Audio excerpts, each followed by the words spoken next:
First off, I have Brandon Staley, the Los Angeles Chargers head coach. I think if they lose, he's gone.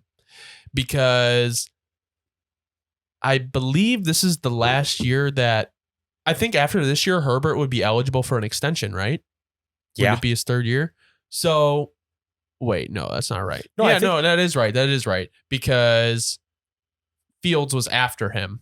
No, yeah. So this would be his fourth year then. Mm-hmm. Crazy, bro. Time flies. Bro, hold on. Let me make sure that I'm not wrong. Because But this will be the fourth one. Yeah. So I think the main thing with this is like, oh, no. 2021, 2022, and 2020. Okay, yeah. So this is fourth year. So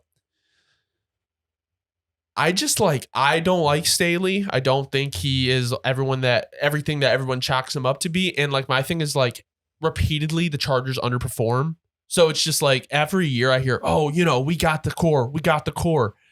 And they don't do anything. And I just think it's like, is it going to be another Phillip Rivers situation? Where it's like, remember when they had, I think it was the best offense and the best defense in the league, but their special teams was last and they just didn't do anything. It's like, is it the same perpetual, like, we're good, but not good enough? It's the Vikings in a nutshell. It is. And it's like, yo, if my thing with Brandon Staley, bro. And things been like this for a while.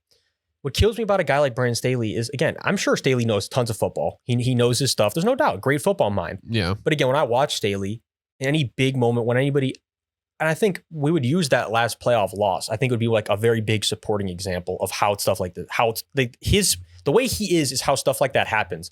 Follow me here for a sec. Because again, a guy like Staley, nobody's afraid to fuck up around him. Like there's no behind the scenes like players talking like, hey bro, like we really need to do this because if we don't, like Staley's going to fuck us up. I guarantee that has never been spoken once in the locker room. You think, but again, with Harbaugh, Belichick, I could just great coaches, Tomlin, are you kidding me? They're literally certainly dialogue behind the scenes like, well, we sure as hell are going to be there.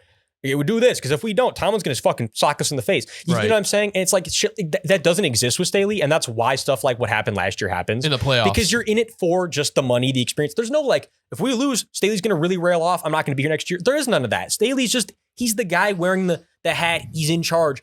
No one gives a shit. If anything, actually, people would prefer a guy like that in charge because it makes it easier to just not give a fuck when you're working. Not that the Chargers aren't a good team.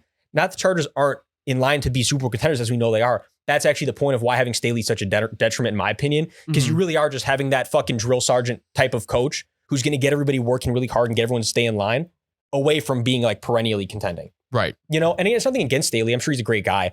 But he's young and he does not, in my opinion, control the locker room the way you have to control a locker room like of that caliber. I agree.